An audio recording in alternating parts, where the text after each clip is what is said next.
Morning, नमस्कार. आपण कार्यक्रमाची सुरुवात करूया. तर आजच्या मीटिंगमध्ये आपण सर्वांचं स्वागत.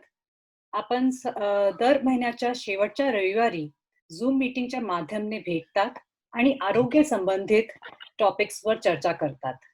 तर आरोग्यपूर्ण जीवन जगता येण्यासाठी लोकांना उपयुक्त माहिती देणे, आरोग्याबाबत जागरूक करणे आणि प्रोत्साहित करणे हाच हा मीटिंगचा उद्देश आहे. आणि आज आपण एका नवीन टॉपिकवर चर्चा करणार आहोत आणि हा विषय आहे हेअर अँड हॉर्मोन्स हेल्थ. तर केसांच्या समस्या आणि शरीरातील हॉर्मोन्सच्या केसांवर परिणाम होतो आणि केसांच्या समस्या हे सगळ्यांना माहिती आहे, खूप कॉमन आहे. दोन्ही स्त्री आणि पुरुषमध्ये ह्यांचा प्रॉब्लेम असू शकतात आणि ह्यासाठी आपण बरेचसे उपाय करत असतात. तर आज आपण एक्सपर्ट यांची ओपिनियन घेऊ आणि आपण केसांचा प्रॉब्लेम्स कसं ओळखावे आणि त्यांच्या कसं ट्रीटमेंट आपण घेऊ शकता डॉक्टरकडून, याची माहिती आज आपण घेऊया. तर ह्या समस्या, केसांच्या समस्याबद्दल व उपचाराबद्दल आपल्याला माहिती देण्यासाठी, आपल्याला जागरूक करण्यासाठी आज आपल्यासोबत आहे consultant dermatologist and hair expert doctor Madhavi Lokare madam. ते डॉक्टर त्वचा रोग तज्ञ आहे. मॅडम खूप सिनियर डर्मेटोलॉजिस्ट ऑफ कोल्हापूर आहे.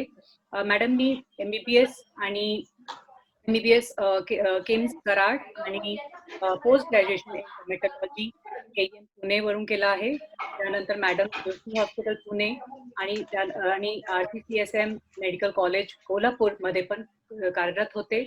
मॅडमचा 18 वर्षाचा क्लिनिकल एक्सपिरियन्स आहे कोल्हापूरमध्ये. मॅडम सध्या doctor Madhavi skin hair and laser clinic Kolhapur इथे कार्यरत आहे. Madam has special interest in cosmetology and laser surgeries. Madam is very active on radio and TV. The केस आणि स्किन साठी जागरूकता कार्यक्रम मॅडम घेत असतात नेहमी. आणि हे सगळं असूनही madam is a wonderful classical singer and plays many musical instruments as well. Welcome, madam. Welcome. We are really grateful and thankful to have you on in this meeting today. Good afternoon, everyone, and thank you, Prachi madam, for the kind words. At the outset, I'm very thankful to you की तुम्ही मला एक opportunity दिली माझ्या सगळ्या friends बरोबर एक छान संवाद साधण्याची आणि त्यांचे जर काही प्रॉब्लेम्स असेल तर ते सॉल्व्ह करण्यासाठी आपण नक्कीच प्रयत्न करू. कार्यक्रम सुरू करूया. तर मॅडम, माझा पहिला प्रश्न तुम्हाला हे आहे की केसांची समस्या हे काय कोणते समस्या असतात आणि हे किती कॉमन आहे? आमच्या ऑडियन्सला प्लीज याच्याबद्दल. ओके, सो केसांच्या ज्या समस्या आहेत त्या खूप वेगवेगळ्या प्रकारच्या असतात. त्याच्यामध्ये सगळ्यात महत्वाची समस्या असते ती म्हणजे केस गळतीची. त्याचबरोबर इतरही काही समस्या असतात, जसं लवकर केस पांढरे होतात किंवा कोंडा असतो केसामध्ये, केस निस्तेज होणं, केस फ्रीझी होणं, केसांना स्प्लिट एंड्स येणं किंवा केस मधूनच त्याचे तुकडे पडणं, ह्या सगळ्या केसांच्या समस्या आहेत. आता ह्याच्यामध्ये प्रामुख्याने मला जे 80% केसेसमध्ये केसांची गळती हा एक महत्वाचा प्रॉब्लेम असतो. आता केसांच्या गळतीमध्ये सुद्धा 3 महत्वाच्या गोष्टी असतात. सो एक म्हणजे तुमच्या केसांना जर काही प्रॉब्लेम असेल तर केस गळू शकतात आणि ह्या वेळेला तुम्हाला केसांचे तुकडे पडतात, केस मधूनच तुटतात, पूर्ण मुळासकट गळत नाही. दुसरा जो प्रॉब्लेम असतो त्याच्यामध्ये केसांच्या मुळाशी जी त्वचा असते तिला काही प्रॉब्लेम असू शकतो, जसं की सोरायसिसची जी आजार असेल त्वचेला तर केस गळती होऊ शकते. पण त्याच्यापेक्षा तिसरा जो महत्वाचा टप्पा आहे त्याच्यामध्ये म्हणजे शरीराच्या आतमध्ये काहीतरी जर बिघाड असेल तर केस गळती होऊ शकते. मग ह्या बिघाडांमध्ये बऱ्याच गोष्टी असतात, जसं की काही मोठे आजार असतात, ॲनिमिया असतं, मलेरिया, टायफॉइड. आता कोविडच्या काळामध्ये आम्हाला असे बरेच रुग्ण आढळत आहेत ज्याच्यामध्ये कोविडची तक्रार झालेली आहे आणि त्याच्यानंतर केस गळती सुरू झालेली आहे. ॲनिमिया, क्रॅश डाएट ह्या सगळ्यांनी तर गळती होतेच, पण सगळ्यात मोठं कारण जे असतं केस गळतीचं ते म्हणजे हॉर्मोन्सच्या बिघाडामुळे होणारी केस गळती. आणि आय थिंक आपण ह्याच विषयावरती आज खूप विस्ताराने बोलणार आहोत. सो प्राची मॅडम, मला असं वाटतं की हॉर्मोन्स मधले नेमके काय बिघाड असतात हे तर तुम्ही आम्हाला सांगितलं, तर त्याच्या पुढे मग मी केस गळतीबद्दल निश्चितच माहिती सांगेन. सो प्राची, ओव्हर टू हो मॅडम. तर नक्की हा खूप महत्वाचा मुद्दा आहे मॅडम. केसांच्या समस्यांचे खूप कारण असू शकतात. जसं की अनुवांशिकता, असंतुलित आहार, रक्ताची कमी, हॉर्मोनल असंतुलन, तणाव. पण ह्याच्यात सर्वात महत्वाचा आणि कॉमन कारण आहे हॉर्मोन्सच्या असंतुलन. तर हॉर्मोन्स हे आपल्या शरीरातील अंतःस्रावी ग्रंथी ह्याच्यात तयार होतात आणि हे प्रवाहातून आपल्या शरीरातील पसरतात आणि आपले अवयवांना संदेश देतात आणि त्यांचे कार्य कंट्रोलमध्ये ठेवतात. तर जर हा हॉर्मोनल असंतुलन असेल तर शारीरिक आणि मानसिक विकृती उद्भवू शकतात. तर हॉर्मोनल असंतुलनचे खूप चिन्ह आणि लक्षणे असू शकतात. त्याच्यातलं केस गळणे हा एक खूप महत्वाचा प्रमुख चिन्ह आहे.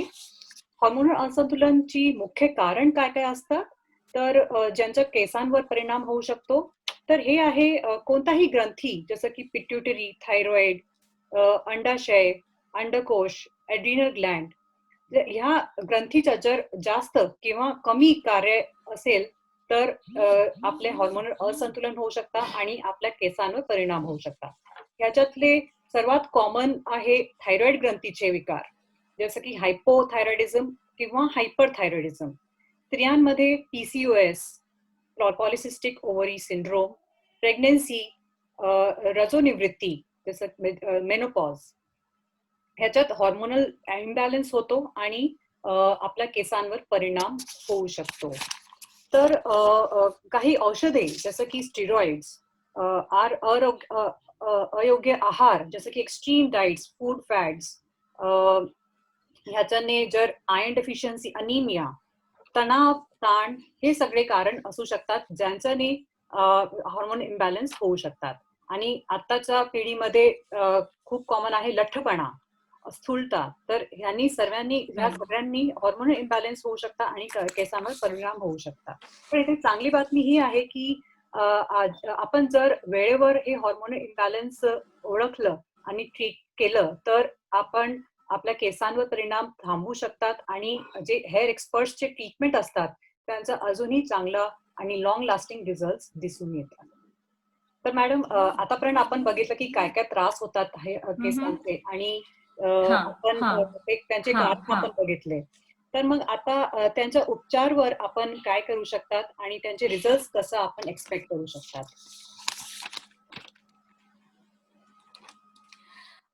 नक्कीच आपल्याकडे ह्या सगळ्या त्रासांसाठी किंवा ह्या सगळ्या समस्यांसाठी खूप सुंदर आणि खूप प्रभावी उपचार पद्धती नक्कीच आहेत. पण सगळ्यात पहिल्यांदा आपल्याला हे फाइंड आउट करायचं की तुम्हाला तज्ञांची गरज केव्हा घ्यायची आहे. सो ह्याच्यासाठी थोडंसं डिटेलमध्ये मला केसांच्या वाढीचं चक्रच तुम्हाला समजून सांगायचंय. सो आपल्या केसांच्या वाढीचं एक चक्र असतं आणि त्याच्यामध्ये at any given point of time साधारण 100 केसांमधले 80 केस हे वाढीच्या टप्प्यात असतात आणि 20 जे केस असतात ते गळून जायच्या टप्प्यात असतात. सो असा जर विचार केला तर रोज थोडेसे केस हे गळलेच पाहिजेत. उलट मी तर असं म्हणेन की जर अजिबात केस गळत नसतील तर तो एक खूप मोठा धोकादायक प्रकार आहे आणि ऍक्च्युली त्याच्यामुळे असं आपल्याला लक्षात येतं की तुमच्या केसांच्या वाढीच्या झाला आहे. सो शरीरामध्ये काहीतरी चुकतंय तरच तुमचे केस गळणार नाहीत, नाहीतर रोज थोडे केस हे गळलेच पाहिजेत. मग तुमचे केस नॉर्मली गळत आहेत का जास्त प्रमाणात गळत आहेत हे कसं ओळखायचं, तर त्याच्यासाठी मी एक सोपी युक्ती सांगणार आहे. सो तुम्हाला 60 सेकंदापर्यंत हलक्या हाताने केसांना मसाज करायचे आणि त्याच्यानंतर किती केस गळले हे तुम्हाला शोधायचं आहे. ह्याच्यामध्ये जर तुमचे केस 100 पर्यंत असतील किंवा तर ते नॉर्मलच असतं, पण त्याच्यापेक्षा जास्ती असतील तर ते ॲबनॉर्मल आहे आणि तुम्हाला तज्ञांची गरज आहे.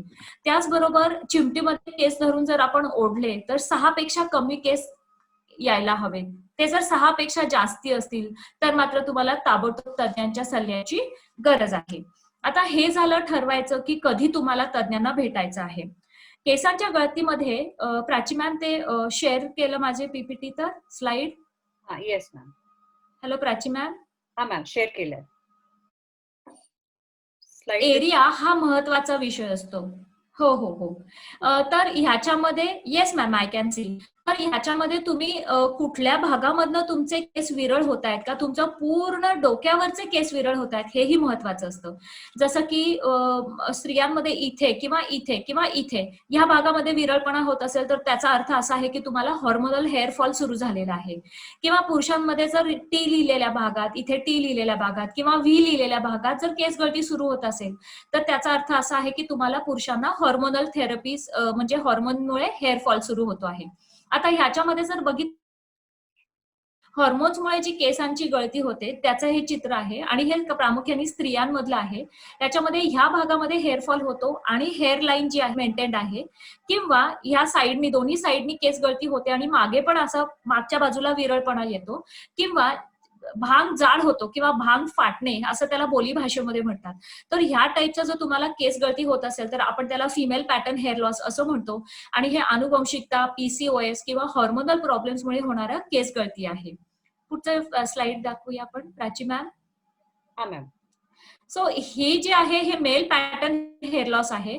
अगेन पुरुषांमध्ये जे हॉर्मोन्समुळे किंवा अँड्रोजन्समुळे जी केस गळती होते त्याचे हे टप्पे दाखवणारे ही चित्र आहे आणि ह्याच्यामध्ये हे महत्वाचं आहे कारण का जर तुम्ही ट्रीटमेंट सुरू नाही केली तर तुमच्या नकळत हळूहळू तुम्ही पुढच्या टप्प्यापर्यंत जात राहता आणि तुम्ही कुठल्या टप्प्यावरती ट्रीटमेंट सुरू करताय हेही महत्वाचं असतं कारण तुम्ही ज्या टप्प्यावरती ट्रीटमेंट करता त्याच्या 1 ते 2 स्टेज मागे तुम्ही येऊ शकता. सो ह्याच्यावरनं हेच हायलाइट होतंय की जर तुम्ही लवकर आणि वेळेत ट्रीटमेंट सुरू केली तर तुम्हाला छान रिझल्ट येऊ शकतो आणि आपण तुम्हाला छान पद्धतीने मदत करू शकतो. सो हे जे 2 पॅटर्न्स मी दाखवले हे केसांचे पुरुषांमध्ये केसांचं टक्कल पडणं आणि स्त्रियांमध्ये माथ्यावरचे केस विरळ होणं हा प्रकार असतो आणि ह्या थायरॉइडच्या आजारांमध्ये बऱ्याचदा पूर्ण डोक्यावरचे केस विरळ होतात किंवा त्याच्या बरोबरीने आपल्याला चाईचे चट्टे सुद्धा आढळतात.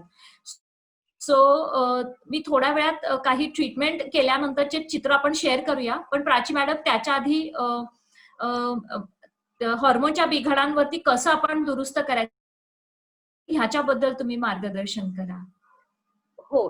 सो जसं मी आधी म्हणले की जर हॉर्मोनल इम्बॅलन्स असेल तर ते वेळेवर ओळखून आपण जर त्याचं ट्रीटमेंट केलं तर आपला रिझल्ट हेअरवर अजून चांगले येऊ शकतात.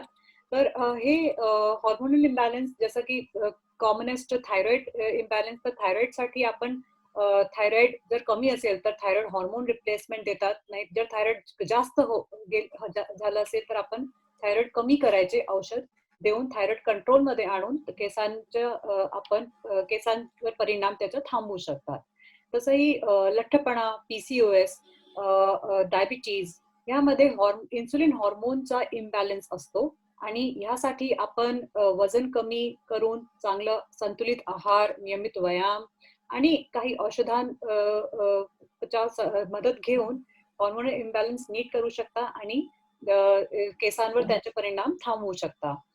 तसंही काही स्त्री आणि पुरुषांचे हॉर्मोन्स असतात जसं की टेस्टोस्टेरॉन पुरुषांचे हॉर्मोन आणि इस्ट्रोजन आणि प्रोजेस्टेरॉन स्त्रियांचे हॉर्मोन असतात. तर ह्यांचे जर इम्बॅलन्स असेल तर त्याच्याही हॉर्मोनल ट्रीटमेंट अवेलेबल आहे आणि त्याचं ट्रीटमेंट करून आपण नक्की त्यांच्या हेअर डॅमेज प्रिव्हेंट करू शकता त्यांच्या आणि जे हेअर एक्सपर्टच्या जे ट्रीटमेंट असतात त्यांचे अजूनही चांगले आणि लॉंग लास्टिंग रिझल्ट आपण देऊ शकतात.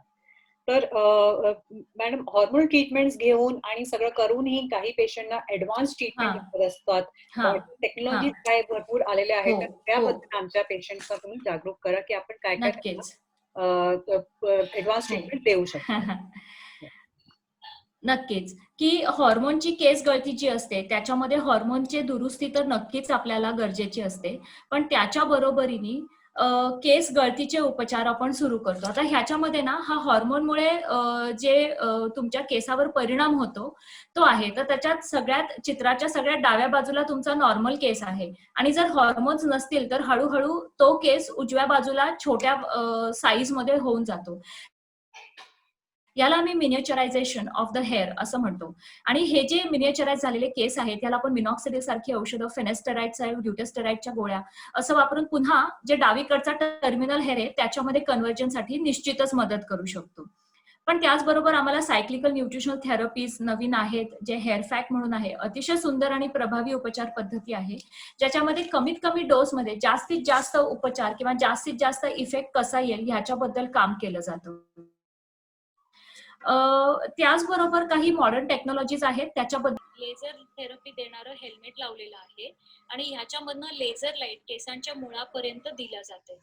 ह्याचे 2-3 जे बघतोय ते low laser light helmet therapy बघतोय, इज इट ओके? ज्याच्यामध्ये रुग्णाच्या डोक्यावर येस मॅम, परफेक्ट देणारं हेल्मेट लावलेलं आहे आणि ह्याच्यामधनं लेझर लाईट केसांच्या मुळापर्यंत दिलं जातं.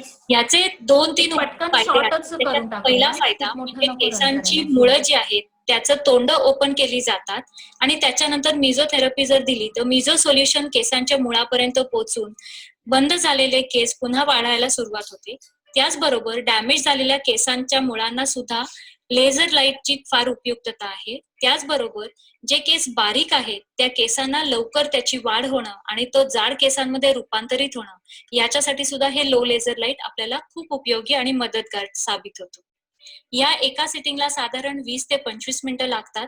ह्याच्यामध्ये कुठल्याही वेदना होत नाहीत आणि दर महिन्याला एक ह्याच्याप्रमाणे 3 ते 5 सिटिंग्स मध्ये याचा फायदा आपल्याला निश्चितच जाणवतो.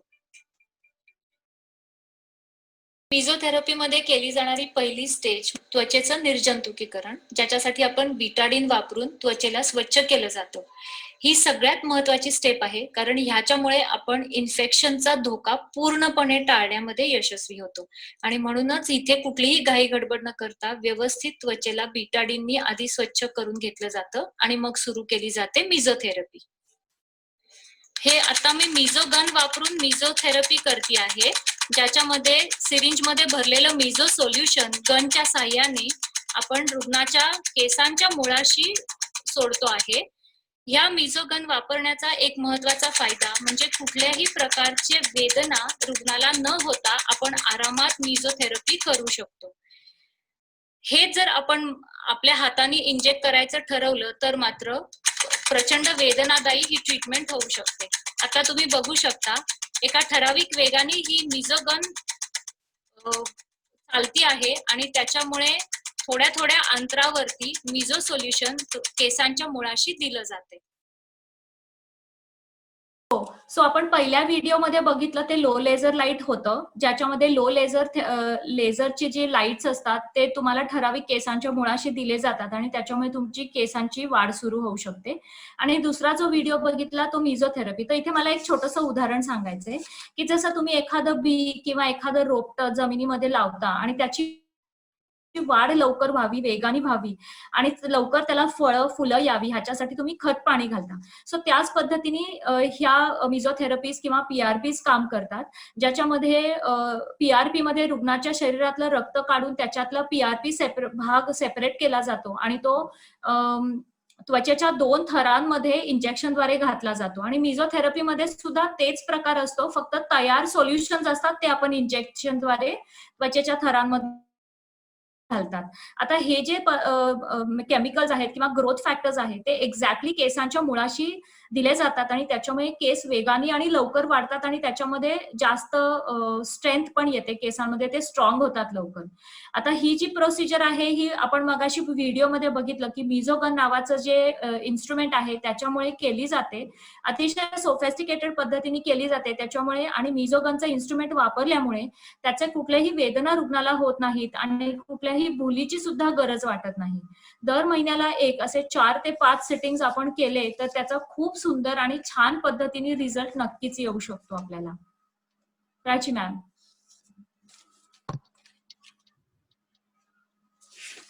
हॅलो.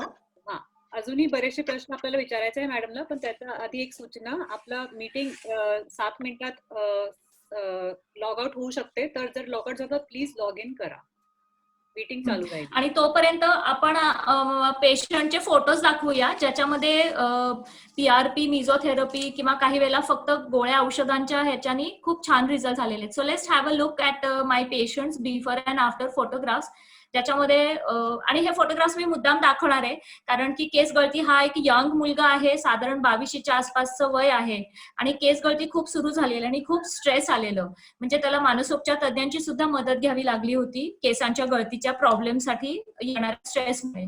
आणि विदिन 3 मंथ्स हे त्याचं रिझल्ट आहे आणि ह्याला आम्ही फक्त आणि फक्त औषधं वापरलेली आहेत. पुढचं जे पेशंट आहे हे 55 प्लस, म्हणजे मी दोन एजचे ग्रुपचे फोटो आणले, तर हे 55च्या पुढचे गृहस्थ आहेत आणि माझ्यासमोर येऊन बसले आणि सांगितलं की मला हेअर ट्रान्सप्लांट करायचंय. सो आय जस्ट टोल्ड हिम की हेअर ट्रान्सप्लांटच्या आधी एक 3-4 महिने मला द्या, आपण त्याच्यात काम करूया, जर इम्प्रूव्हमेंट झाली तर चांगलंच आहे, नाहीतर मग आपण हेअर ट्रान्सप्लांट करू शकतो. सो विदिन 4 मंथ्स त्यांना इतकी छान ग्रोथ आली आहे. आता मी त्यांच्या मागे लागते की हेअर ट्रान्सप्लांट करूया आणि ही डिनाईज की नाही मला आता फक्त औषधांनीच हे मेंटेन करायचं आहे.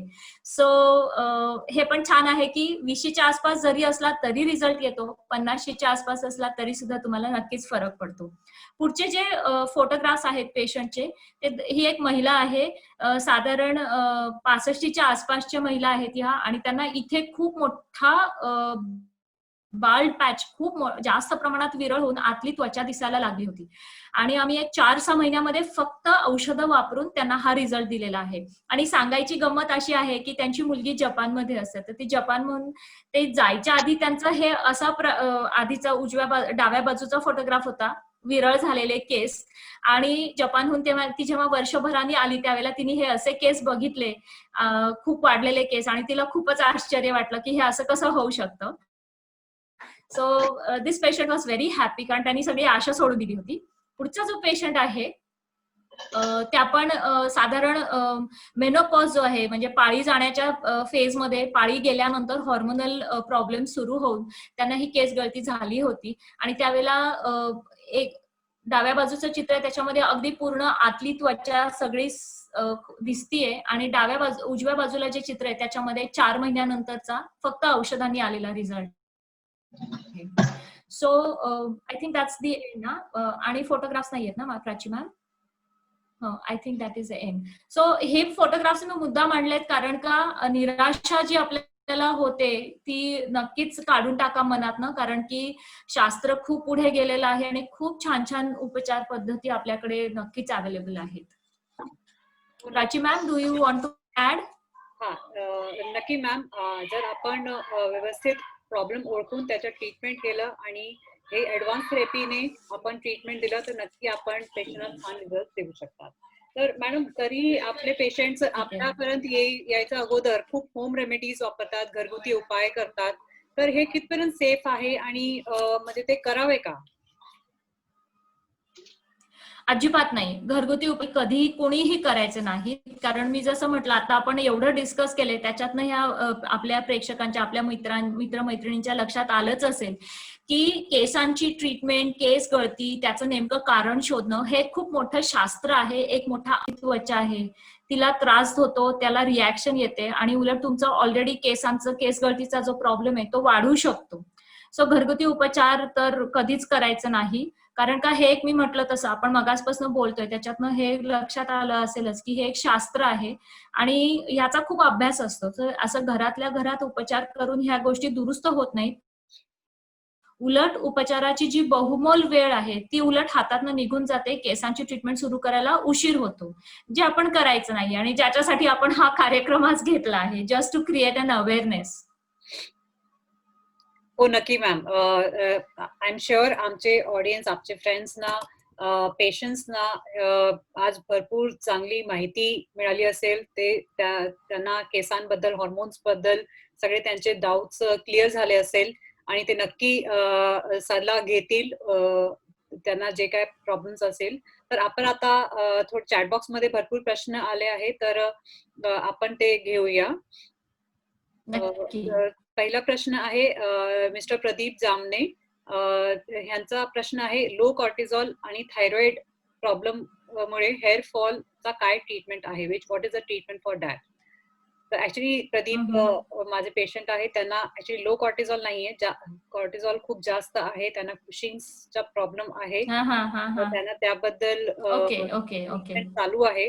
हॉर्मोन तर हेअर साठी मॅडम तुम्ही त्यांना काय सल्ला देऊ शकता? हा, सो पहिलं तर केसांच्या आजाराचं जे केस गळतीच्या आजाराचं जे मूळ कारण आहे की हॉर्मोनल इम्बॅलन्स, तो दुरुस्त होतच आहे प्राची मॅडम. पण त्याच्या बरोबरीने थोडंसं सप्लिमेंट आपण सायक्लिकल न्यूट्रिशनल थेरपी जर दिली किंवा मिनॉक्सिडिल त्याच्या बरोबरीने चालू ठेवलं तर मिनिएचरायझेशन जे मगाशी चित्रामध्ये आपण दाखवलं ते आपण नक्कीच दुरुस्त करू शकतो आणि त्याचा त्यांना नक्कीच फायदा होईल. त्याचबरोबर डर्मा रोलरचं इन्स्ट्रुमेंट वगैरे असं थोडंसं आपण वापरलं ना तर निश्चित त्यांना फायदा होऊ शकेल. आपण निश्चित काम करू शकू त्यांच्यासाठी. हो, नक्की मॅम. नेक्स्ट क्वेश्चन आहे मिस्टर सचिन घाटगे. Please tell us about treatment for patchy beard. Patchy beard जी आहे ना ती आता त्याच्यामध्ये चाईचे चट्टे पडलेत म्हणून तो पॅचीनेस आलेला आहे की उगवतानाच दाढी त्या पद्धतीने उगवली आहे, हा महत्वाचा विषय आहे. जर त्याच्यामध्ये चाईचे चट्टे जर पडलेले असतील तर काही लावायची औषध आहे, जसं की टॅक्रोलिमस नावाचं औषध आहे, ते आपण तिथे लावतो आणि त्याच्याने नक्कीच दुरुस्ती होते, नक्कीच तिथे केस उगवतात. आणि तिथं ह्या औषधांची ताकद कमी पडते असं वाटलं तर आपल्याला निश्चितच तो जो पॅच आहे त्याच्यामध्ये छोटंसं इंजेक्शन ब्लिओमायसिन किंवा ट्रायमसिनोलन ॲसिटोनाइटचे जे इंजेक्शन आहेत ते आपण देऊ शकतो आणि त्याच्याने तिथे केस नक्कीच उगवतात. पण इफ यू रिमेंबर करेक्टली त्याची मॅम एक केस आपल्याकडे आलेली गारगोटीची, ज्यांना बियर्ड होती पण ती पॅची एरियाज मध्ये लॉस व्हायला लागलेली आणि ऍक्च्युली ती चाईची पेशंट तर नव्हताच तो मुलगा. आणि मग त्याचं आपण गोनॅडोट्रॉपिन्स केल्यानंतर त्यांचे गोनॅडोट्रॉपिन लेवल्स लो होते आणि मग आपण ट्रीटमेंट सुरू केली. सो असंही काही असू शकतं. सो तसे काही प्रॉब्लेम्स असतील तर नक्कीच एक त्वचारोग तज्ज्ञ आणि एक ग्रंथीचा डॉक्टर असं करून तुम्हाला निश्चित मदत करू शकतात. सो ती चाईमुळे आहे की हॉर्मोन्स कमी आहेत ह्याच्यामुळे आहे का ती उगवलेलीच नाहीये, पॅटर्नच तसा आलेला आहे, हे आपल्याला पहिल्यांदा बघावं लागेल आणि मग त्याच्या पद्धतीने आपल्याला नक्कीच ट्रीटमेंट करता येईल. हो, नक्की मॅम. दाढीवरचे केस ते स्त्री आणि पुरुष दोघांमध्ये ते हॉर्मोन्सवर डिपेंड असतात. टेस्टोस्टेरॉन हो. हॉर्मोन नावाचा हॉर्मोन असतो त्याच्यावर डिपेंडेंट असतात. तर जर पुरुषांमध्ये टेस्टोस्टेरॉन कमी असेल नाहीतर स्त्रियांमध्ये टेस्टोस्टेरॉन जास्त असेल तर ते दाढीवरचे केसांचा प्रॉब्लेम होऊ शकतो. पुरुषांमध्ये केस कमी येऊ शकतात आणि स्त्रियांमध्ये त्या जागेवर केस होऊ शकतात. तर नेक्स्ट प्रश्न आपण आय घेऊ. थिंक हा मॅम. दोन प्रश्न आहेत केसांच्या पांढऱ्या होण्याबद्दल आणि त्याच्यातले एकांचं वय 34 आहे आणि एकांचं वय 35 आहे. सो आपण दोघांसाठी एकत्रितच उत्तर देते मी की केसांचं पांढरं होणं जे आहे हे केसांमधले मेलॅनिन कमी होण्यामुळे कारण 2-3 आहे. पहिली गोष्ट आहे ती म्हणजे अनुवंशिकता, म्हणजे तुमच्या घरामध्ये तुमच्या आई वडिलांपैकी कोणाचे जर लवकर केस पांढरे झालेले असतील तर तुमचेही होण्याची शक्यता आहे. किंवा तुमच्या आताच्या पिढीमधल्या भावंडांपैकी इतर कोणाचे केस पांढरे होत असतील तर त्यांच्यामुळे पण ती जेनेटिक किंवा ती अनुवंशिकता तुमच्यामध्ये आलेली असण्याची शक्यता आहे. दुसरी महत्वाची गोष्ट म्हणजे तुमचा आहार. तर तुमच्या आहारामध्ये जर तरीही तुमचे केस लवकर पांढरे होतात.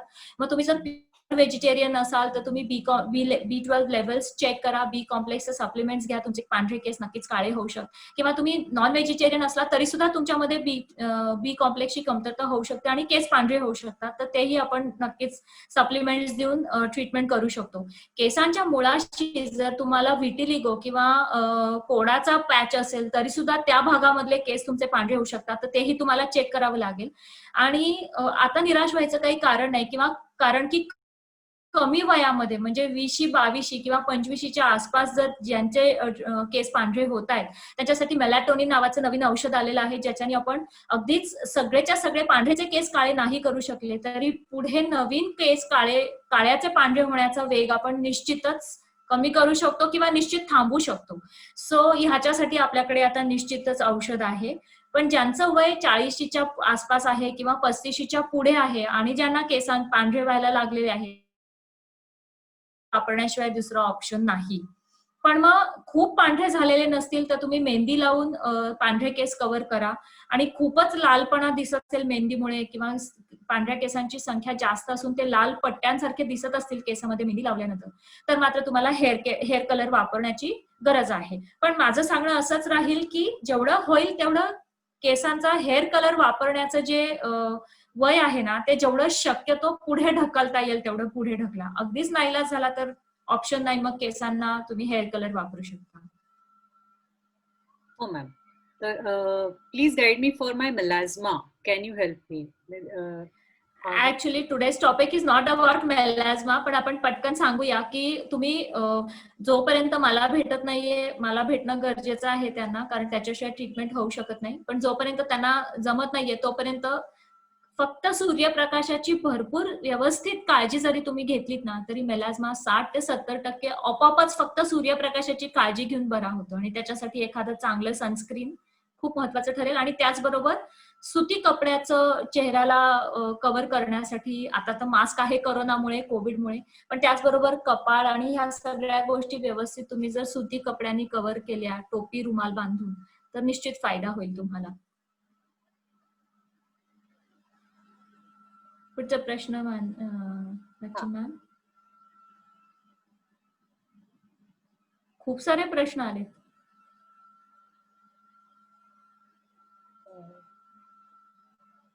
आय थिंक मेनोपॉज मध्ये काय काळजी घ्यावी? Which is the best oil for hair? What about hair spa? Hair स्पाची ट्रीटमेंट तुम्ही घेऊ शकता, पण ते जर फ्रीझी असतील, ड्राय असतील, तर त्याच्यासाठी तुम्हाला त्याचा निश्चित फायदा होतो.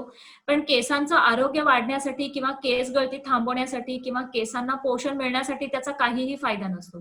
So if you have hair frizzy hair maintenance करता, once in month you can always go for a hair spa. पण त्यावेळेला स्टीम मात्र जास्त घ्यायची नसते हेअर स्पा करताना. Okay. Best oil for hair. Actually ना, हे खूप मोठं मिथ आहे, ही एक खूप गैरसमज आहे आपल्या डोक्यामध्ये, की केसांच्या मुळाशी तेल लावल्याने केसांना पोषण मिळतं. कारण केसांची मुळं त्वचेच्या खूप खालच्या थरामध्ये असतात आणि तिथपर्यंत वरून लावलेलं तेल पोचूच शकत नाही. सो केसांना जे काही पोषण तुम्हाला द्यायचं असतं ते रक्तामार्फतच दिलं जातं.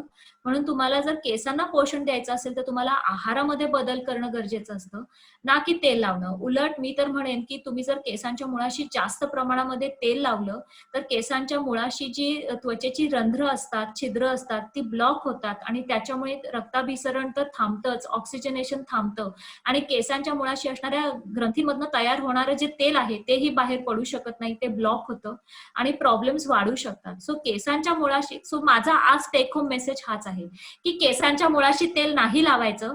बाहेरची जी लांबी आहे केसांची त्याला तुम्ही तेल लावू शकता आणि ते फक्त कंडिशनिंग ह्या एकाच गोष्टीसाठी लावायचं आहे.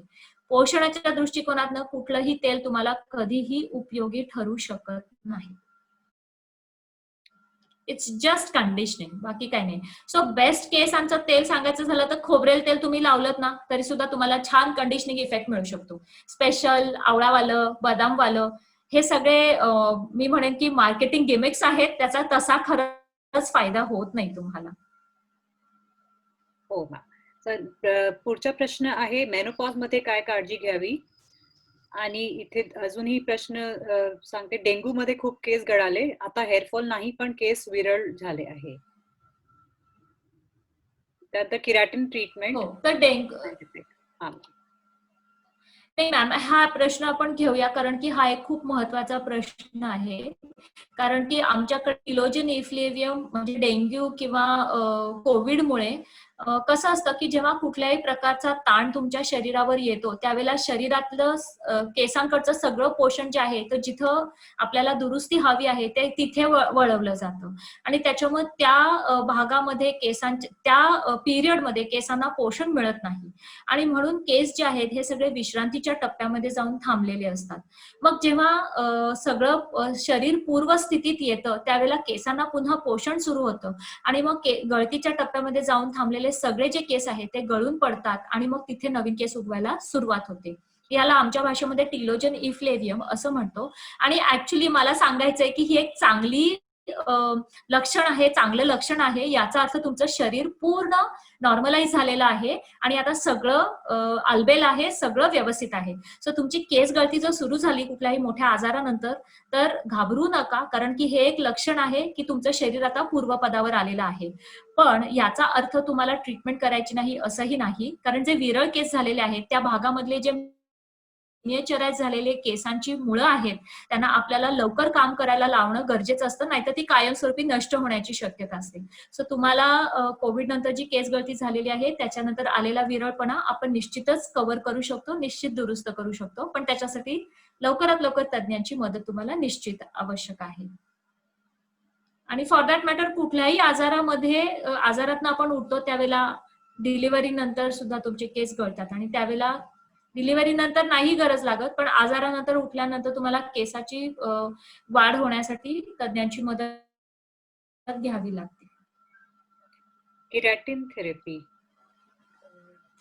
केरॅटिन थेरपी हा एक तुमचं जे फ्रीझीनेस आहे ते फ्रीज कमी करण्यासाठीचा ट्रीटमेंट आहे आणि नावं आकर्षक देतात पण ह्याचे डॅमेजेस असतात.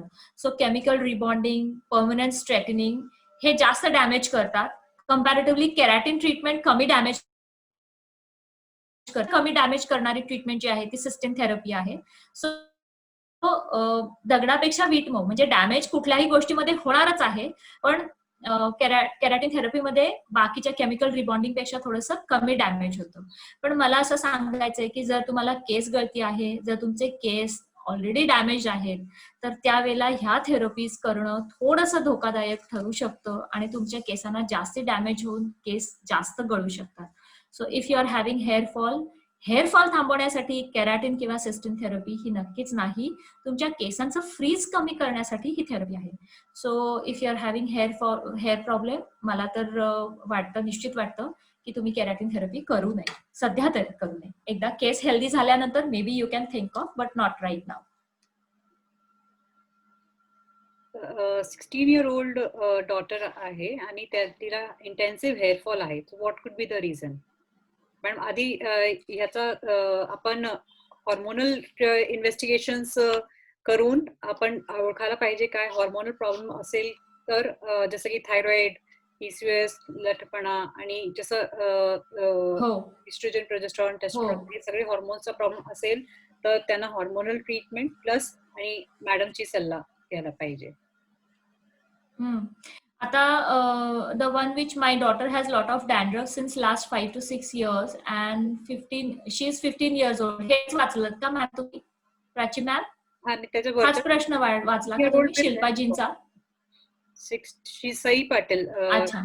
सो अच्छा, ओके. सो जे 16 वर्षाच्या मुली असतात ना हल्ली फिगर मेंटेन करणं आणि ह्या सगळ्यासाठी खूप क्रॅश डायटिंग, कीटो डायट ह्या सगळ्या गोष्टी खूप जास्त प्रमाणामध्ये आहेत. सो तसं काही होतंय का हेही बघणं गरजेचं आहे, कारण ह्या एज ग्रुपमध्ये पोषण तत्व कमी पडणं हे एक महत्वाचं कारण आहे. आणि दुसरं कारण जसं तुम्ही म्हटलं तसं की PCOS किंवा थायरॉइड प्रॉब्लेम, कारण ग्रोईंग एज असतं, हॉर्मोनची गरज जास्ती असते, त्यावेळेला ते कमी पडलं तर हॉर्मोनल इम्बॅलन्सेस होतो. सो त्याच्यासाठी तुम्ही गाईड करू शकाल नक्की. पण जर केस गळती होत असेल आणि ती जर पोषक तत्वांच्या कमतरतेमुळे होत असेल तर सायक्लिकल न्यूट्रिशन थेरपी त्यांना खूप मदत करू शकेल निश्चितच. पुढचे प्रश्न डॅन्ड्रफ, ऑइली स्कॅल्प वर 3-4 प्रश्न आहे, तर इन जनरल तुमचे. सो डॅन्ड्रफ जे असतं ना ते फिजिओलॉजिकल असू शकतं, म्हणजे केसांच्या मुळाशी असणारी त्वचा आहे ती थोड्या थोड्या दिवसांनी गळून पडत असते. जसं साप काट टाकतो तशी आपली केसांच्या मुळाशी असणारी त्वचा गळून पडत असते. सो तुमचा डॅन्ड्रफ फिजिओलॉजिकल आहे का काही केसांच्या मुळाशी असणाऱ्या त्वचेच्या काही इन्फेक्शनमुळे झालेलं आहे हे बघणं गरजेचं असतं. सो सिबोरिक डर्मेटायटिस असेल तर ग्रंथींमध्ये जास्त तेल तयार होतं त्याच्यामुळे डॅन्ड्रफ होतो. बुरशीचं इन्फेक्शन असेल तरी डॅन्ड्रफ होतो. केसांच्या मुळाशी असणाऱ्या त्वचेला सोरायसिसचा आजार असेल तरी सुद्धा डॅन्ड्रफ होतो. सो तुमच्या डॅन्ड्रफचं नक्की कारण काय आहे हे शोधणं गरजेचं आहे आणि त्याच्याप्रमाणे आपण ट्रीटमेंट देऊ शकतो. पण फिजिओलॉजिकल जर डॅन्ड्रफ असेल, केसांच्या मुळाशी असणाऱ्या त्वचेच्या गळून पडण्यामुळे जर डॅन्ड्रफ असेल तर तो फक्त एक कीटोकोनाझोल आणि ZPTOचा शॅम्पू वापरून तुम्ही नक्कीच दुरुस्त करू शकता. पण ऑइली स्कॅल्पला आपल्याला दुरुस्त करता येत नाही, कारण की ते जेनेटिक असतं, ते अनुवंशिक असतं, ते तुम्ही घेऊन जन्माला आलेला आहात, ते दुरुस्त नाही करता येत. पण त्याच्यासाठी आपण डेली वेअरचा B10चा शॅम्पू जो आहे तो जर वापरला तर हा ऑइलीनेस स्कॅल्पचा आपण निश्चित कमी करू शकतो. सो तशी मदत त्यांना नक्कीच होईल. So choose wisely the shampoo which you are using. आणि डॅन्ड्रफसाठी you need to sort out की तुमचं कारण काय आहे डॅन्ड्रफचं, आणि मगच आपल्याला उपचार करता येतील. पण घरगुती उपचार नाही करायचे, जसं की लिंबू लावायचं, दही लावायचं, त्याच्याने स्कॅल्पची स्किन आणि इरिटेट होते आणि डॅन्ड्रफ वाढतो. डायबिटीजच्या मेडिसिनमुळे हेअर लॉस होतो का? तर हा प्रश्नाचं उत्तर मी द्यायचा प्रयत्न तुम्ही करते. द्या. यू तर are the better person to answer this. Diabetes हा एक क्रोनिक कंडिशन आहे, क्रोनिक आजार आहे. डायबिटीज मध्ये आपलं शुगर हाय होतो. आपलं जर खूप वर्षापासून डायबिटीज असेल तर आपले रक्त वाहिन्यामध्ये ते चरबी जमा होऊन जाते, शुगर जमा होऊन जाते आणि ते रक्तप्रवाह आपले ऑर्गन्सचा कमी होऊन जातो. त्याच ह्याच्याने हेअर प्रॉब्लेम्स पण येऊ शकता आणि हेअरचा पोषण कमी पडू शकता. तर डायबिटीजमुळे, शुगर वाढल्यामुळे हेअर्सना प्रॉब्लेम होऊ शकते. आणि हेअर जे डायबिटीजचा ट्रीटमेंट असतो, शुगर कंट्रोल करायचे गोळ्या असतात, ते शुगर कंट्रोल करतात. ब्लड मधला शुगर कंट्रोल करतात. फक्त शुगरही नाही, कोलेस्ट्रॉल, ब्लड प्रेशर ते सगळंच कंट्रोल होतात. तर ह्याचे इफेक्ट्स चांगले असतात बॉडीवर. ते आपले रक्तवाहिन्यांना चांगलं फ्लेक्झिबल आणि चांगला करतात. तर त्याच्याने रक्तप्रवाह आपल्या ऑर्गन्सला वाढतो.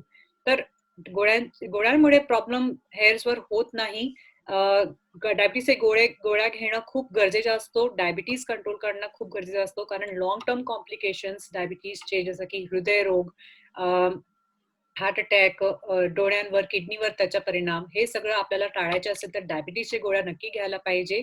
आणि कोणत्याही डायबिटीजच्या गोळ्याने हेअर फॉल किंवा नाही होत. हेअरवर साईड इफेक्ट्स होत नाही.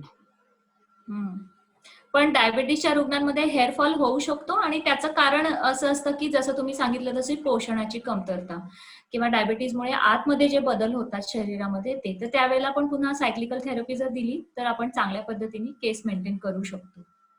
निश्चितच. Yes ma'am. I think which diet is useful for hair growth हा प्रश्न घेऊया आणि क्विक डाएट टिप्स देऊया आपण.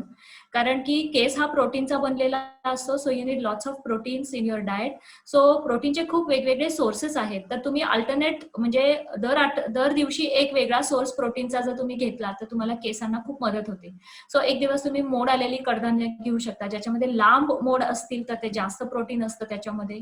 एखाद्या दिवशी तुम्ही अक्रोड आणि बदाम ह्या भिजवून ते घेऊ शकता. पूर्ण दिवसभरामध्ये एक 5 ते 7 अक्रोड जर तुम्ही घेतलेत भिजवून तर त्याचे छान छान फायदा होऊ शकतो. काबुली चणे जे आहेत त्याच्यामध्ये जे प्रोटीन्स असतात ते केसांसाठी खूप उपयोगी पडतात. अंजिरामध्ये असणारं प्रोटीन उपयोगी पडतं केसांसाठी. ब्रोकोली सारखे जे कॅरेट, ब्रोकोली ह्याच्यामधनं केसांना आवश्यक असणारी तत्व मिळतात. एक दिवस तुम्ही मशरूम मधनं मिळणारे प्रोटीन्स घेऊ शकता. एक दिवस तुम्ही सोयाबीन मधनं मिळणारे प्रोटीन्स घेऊ शकता, जसं की टोफू किंवा सोया मिल्क किंवा सोया चंकची भाजी.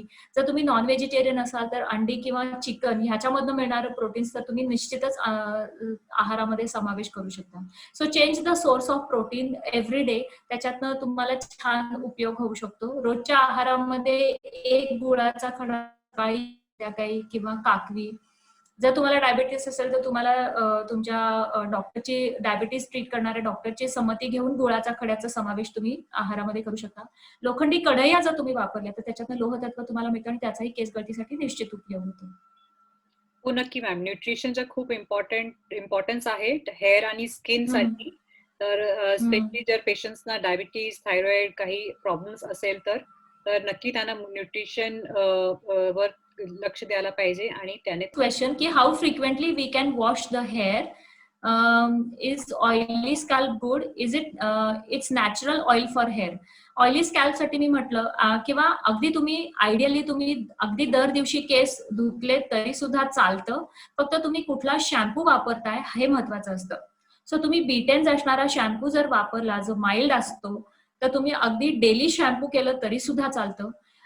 ज्यांचे कलर केस केलेले आहे, ज्यांचे ट्रीट केलेलं आहे म्हणजे स्ट्रेटनिंग केलंय, पमिंग केलंय, त्यांनी सुद्धा बीटेन्स असणारा शॅम्पू वापरला तर तो त्यांना फायद्याचा ठरू शकतो, केसांना डॅमेज होत नाही.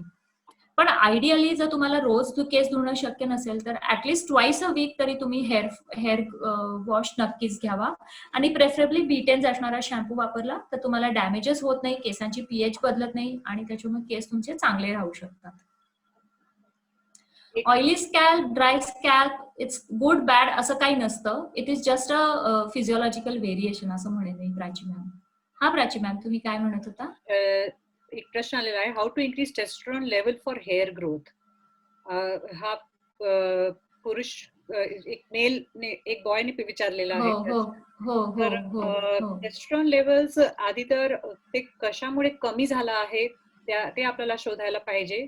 त्याचं काही बरेचसे कारण असतात टेस्टोस्टेरोन लेवल्स मेल्समध्ये लो व्हायचे. ह्या पिढीत लठ्ठपणा हा खूप मोठा प्रॉब्लेम आहे ह्या पिढीचा आणि त्याच्यात टेस्टोस्टेरोन लेवल्स कमी पडू शकतो, कमी तयार होऊ शकतो. त्यामुळे त्यांना इनिशियली डिलेड प्युबर्टी लेट होऊ शकते टीनेजर्स मध्ये आणि पुढे पण त्यांना जे ग्रोथ आहे चेहऱ्यावरचे हेअर्स नाहीतर डोक्यावरचे केस ते कमी पडू शकतात टेस्टोस्टेरोन लेवल जर कमी पडलं तर टेस्टोस्टेरोन का कमी आहे त्याच्या आपण कारण शोधायला पाहिजे आणि मग त्याच्या ट्रीटमेंट नक्की अवेलेबल आहे. टेस्टोस्टेरोनचे भरपूर फॉर्म्युलेशन्स अवेलेबल आहे. इंजेक्शनच्या माध्यमाने आहे नाहीतर क्रीम्स लोशन्स पण असतात. पण ते आपण रँडमली असं वापरू शकत नाही. त्याचं कारण शोधून आणि एंडोक्रिनॉलॉजिस्ट अंतःस्रावी तज्ञाचा सल्ला घेऊनच तुम्ही त्याचा वापर करावा. नक्कीच. आणि इथे मला सांगायचंय की टेस्टोस्टेरोनमुळे तुमच्या शरीरावरती केस उगवतात, पण टेस्टोस्टेरोनमुळे तुम्हाला टक्कल पडतं. कारण टेस्टोस्टेरोन मधलं जे ऍक्टिव्ह फॉर्म असतं DHEAS त्याच्यामुळे केस गळती होते. तर केस तुमच्या डोक्यावरचे जे केस आहेत ते टेस्टोस्टेरोन लेवलवरती अवलंबून म्हणजे ऑफकोर्स टेस्टोस्टेरोनवर अवलंबून असतं, पण त्याच्या बरोबरीने ते टेस्टोस्टेरोन तुमच्या शरीरावरती किती प्रमाणात काम करते हेही महत्वाचं असतं. So testosterone end organ sensitivity जी आपण म्हणतो, सो तुमच्या शरीरामध्ये असणाऱ्या टेस्टोस्टेरोनला तुमचं शरीर कसं प्रतिसाद देतं हाही एक महत्वाचा विषय असतो आणि तो तुम्ही जन्माला येताना ठरवून घेऊन आलेला असतात. सो मला असं वाटतं की रॅन्डम काहीतरी घरातल्या घरात काहीतरी करण्यापेक्षा किंवा गुगलवरनं काहीतरी बघून त्याची ट्रीटमेंट करण्यापेक्षा प्राची मॅडम सारखे तज्ञांच्या ज्यांनी त्याचा अभ्यास केलेला आहे अशा तज्ञांची मदत घेऊनच तुम्ही ह्या गोष्टी नक्कीच करा.